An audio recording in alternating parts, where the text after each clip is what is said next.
John Winston Ono Lennon was born in Liverpool, England in the midst of a bombing raid in World War II on October 9, 1940, to parents Julia Stanley and Alfred Lennon, or Fred as he was commonly called. John's middle name was given to him in honor of British Prime Minister Sir Winston Churchill. Shortly after his birth, John was abandoned by his father and left to the care of his mother Julia, who loved John but felt incapable of bringing up a child by herself. John was left in the care of his mother's sister, the strong and benevolent Aunt Mimi. A bright young kid, possessed with wit, charm, and a sharp tongue, little John preferred reading poetry and books and drawing silly pictures that made his friends laugh instead of kicking around a football like the majority of his peers. His Aunt Mimi made sure that he was on the straight and narrow, encouraging John to pursue his studies and mind his manners.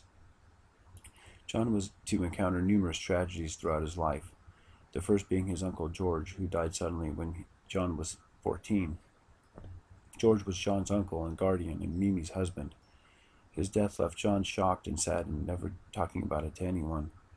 The second tragedy occurred when John was 17. His mother, Julia, who taught John to play the banjo and the ukulele, was involved in a fatal accident in which she was struck by a car and killed by crossing the street.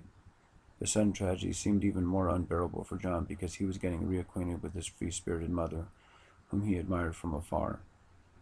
Around the time of his mother's death, John, while still in high school, formed the Quarrymen, which consisted of John's closest friends from high school. One day, while John was performing with the Quarrymen, a young Paul McCartney watched from the audience. Paul was impressed with John's charisma and stage presence, and after meeting Paul, John was impressed with Paul's musical ability. John asked Paul to join the band, and the next day Paul agreed. But gigs were hard to come by for the high schoolers, and the ones they did get didn't pay much or sometimes not at all. The group finally dissolved due to lack of interest. After barely graduating high school, John was to attend art school where he met a young pretty girl named Cynthia Powell. The two eventually married and had one child together named Julian. John named him after his mother Julia. Being disinterested in school in general, John wanted to be a rock and roll star like his heroes, Little Richard and Elvis Presley.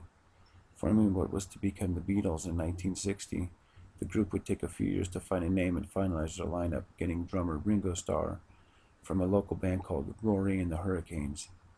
But even forming the band would stricken John with yet another tragedy. Stuart Sutcliffe, his friend, confidant, and original bass player for the Beatles, died suddenly in April 1962. Paul took over on bass guitar, but the tragedy made John feel like he was cursed and would often tell people that they shouldn't get too close to him for fear that they may die. Shortly after Stewart's death, the Beatles had their lineup solidified. John, Paul, George, and Ringo were in line to become household names as international pop stars. Please Please Me was their first #1 hit in America, which pleased John to no end.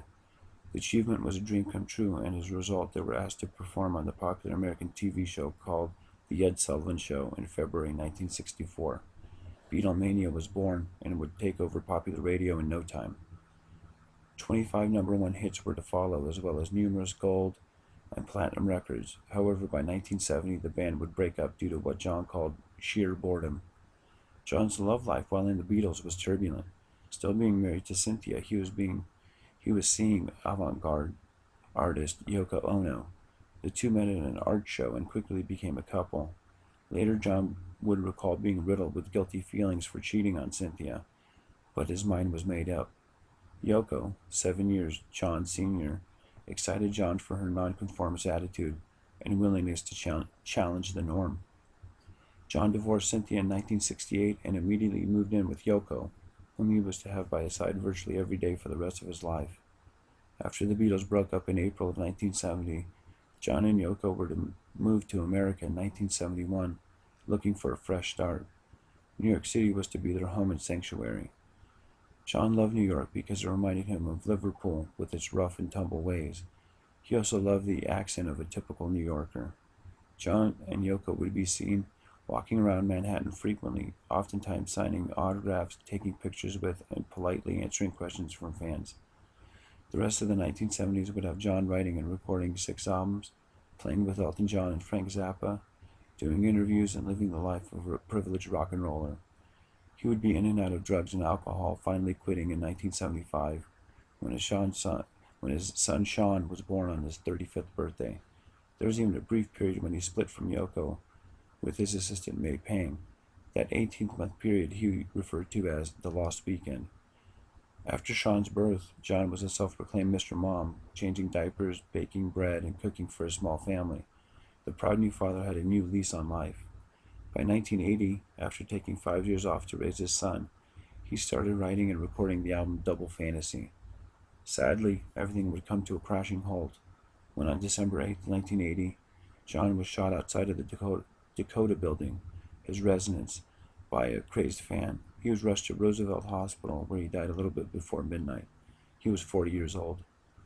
Thank you for watching. If you like what you heard, please click subscribe, click like, or comment.